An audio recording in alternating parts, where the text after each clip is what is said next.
Hoy angano mampisaina hoe mampitombo ny tahatra ny kapoka ary tsy misy iza na iza manana adidy hamonjy anao inona tompo aza. Mialohany idirantsika amin'izay aloha dia abonneny sainantsika toy ny mahazatra ary tompoko vavy sy tompoko lahy ndao ary.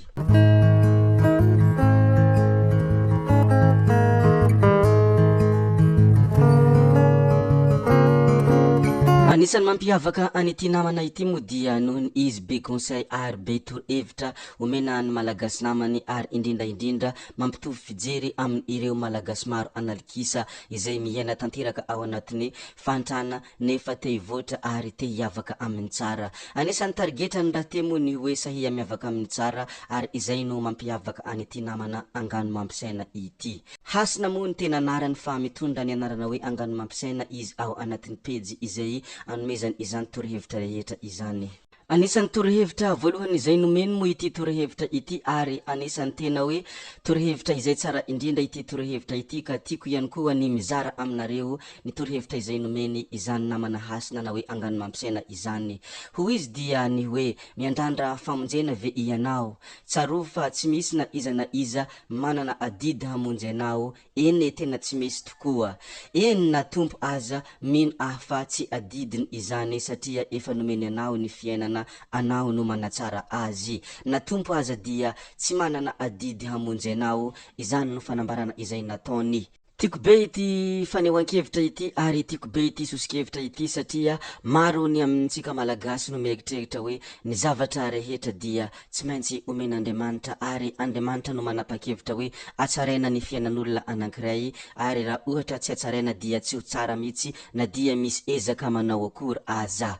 Ny fiainana dia ezaka foana ary ianao dia tompon'andraikitra amin'ny fiainanao, nohon'izany na tompo aza dia tsy manana adidy hamonjy anao ary ity angano mampisaina ity moa dia anisany manamarina izany. Anisany ohabolana malagasy koa ny hoe Andriamanitra tsy mitany vaka, izany dia mazava ho azy fa tsy mitaha izay tsy manampy ny tenany Andriamanitra, nohon'izany dia meteza foana miavaka amin'ny tsara ary meteza foana mitady amin'ny fomba rehetra mba hanatsarana ny fiainanao fa aza miandrandra ny tompo mpamonjy ao ambony ka lasa manonofinofi foana ianao eny rehefa tsy tonga ny zavatra izay nofisinao dia lasa manome tsiny ilay avondrindra ianao. Mbola netohizany moa izay fanambarana izay nataony izay ny hoe anao ihany no mitarika ny saretinao fa aza miantehatra amin'ny hafa, izy koa manana ny manahira anazy. Miasa mafy manatanteraka ny famonjena irinao fa tsy fotsiny hoe mivavaka mafy hahatanteraka ilay famonjena. Tsaro fa mety hampalemy anao ny miantehatra amin'ny hafa, ny olana resinao no mampahery anao koa dia sahia miavaka amin'ny tsara. Mazava loatra izany fanehoan-kevitra ny namana hasina izany ary tena tokony mipaka amin'ny tsirairay avy ny hevitra izay omeny malagasy analikisa. Izany no tena atiavako ity pejy angano mampisaina ity satria tena anisany manome sosikevitra ary misy zavatra be debe azo tsoahina ny ao aminy. Koa dia manomboka eto, ataovy ny ezaka rehetra tsara ny fiainanao, ataovy ny ezaka rehetra sy ny hery rehetra avitanao mahatsara ny fiainanao sy mamonjy ny mety hahatsara anao amin'ny izay irinao sy izay kasainao fa aza miantehatra amin'ny ilay mpamonjy ary aza miantehatra amin'ny hafa ihany koa.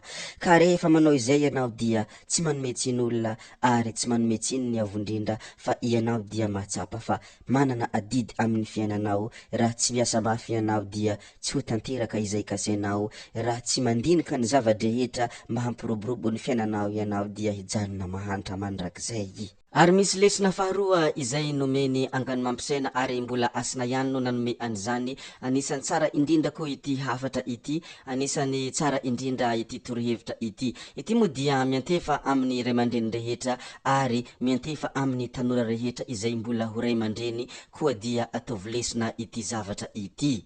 Ny olona matikapoka matetika dia tsy lasa lavitra hoy ny angano mampisaina, mampitombo ny tahitra mantsy ny kapoka ary mampihena be ny fahatokisantena ny tahitra. Zany zao dia efa misy zavatra anankiroa mifandray, misy zavatra anankiroa mifampitohy. Ny olona matikapoka dia matetika tsy lasa lavitra koa satria mampitombo ny tahitra mantsy ny kapoka ary mampihena ny fahatokisantena ny tahitra. mazava izany fa mampitombo ny tahotra ny kapoka ary mampihena ny fatokisantena ny tahotra. Ny olona rehefa kapohina dia lasa matahotra izy ary ny olona rehefa matahotra dia tsy matoky tena izy, io lay miteraka ilay antsona hoe complexe d'infériorité. Ny zavatra tena tsara raha amin'ny ty torohevitra ity dia tsy tokony kapokapohina fahatany ny ankizy na manao fahadisoana fa tokony anarina izy ary tokony tohanana izy mba hanana fatokisantena satria iny dia anisany tena mikonty rehefa miaina amin'ny fiainana mahalehibe azy izy any indray andro any. Fa tsy hoe arahana arabaky teny fotsiny lay fomba fiteny hoe ny zanaka tiana tsy hitsitsina rotsaka azo ka izay hazo rehetra hita dia lanina amin'ny zanaka tiana ka lasa miteraka complexe d'infériorité ho azy iny zavatra iny. Mbola nitohizany moa ny amin'ny hoe mampitombo ny tahotra mantsy ny kapoka ary mampihena ny tahotra ny fatokisantena. Raha tafasonitra aza ny maro amin'ny zaza maty kapoka dia tsy mba mpitarika fatarihina ary mpandray baiko ihany koa. Ary ny olana amin'ireny olona maty kapoka reny ihany koa hoy ity hasina ity,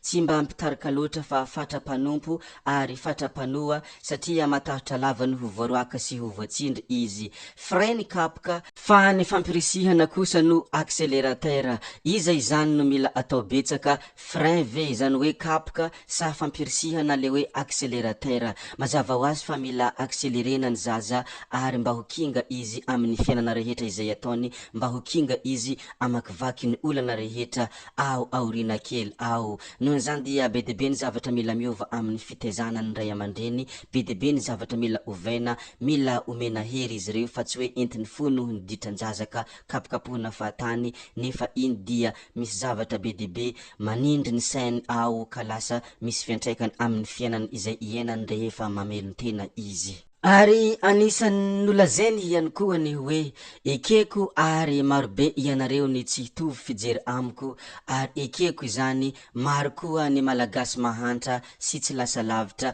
misy fandraisany amin'ny ireo teneniko ireo satria ianareo dia marobe tsy manaiky ny zavatra izay lazaiko hoe ny kapoka dia matitika mampitombo ny tahotra ka noho ny tsy fanekenareo izay zavatra lazaiko zay dia mety izany ihany koa no mahatonga ny malagasy marobe mahantra sy tsy lasa lavitra. Misy fandraisany izany zavatra zany hoy ny angano mampisaina na hoe hasina. Ny tenako dia nahazo hery be tamin'ny ireo fampirisihana azoko tamin'ny kabary sy hatsikana nataoko fa zaza.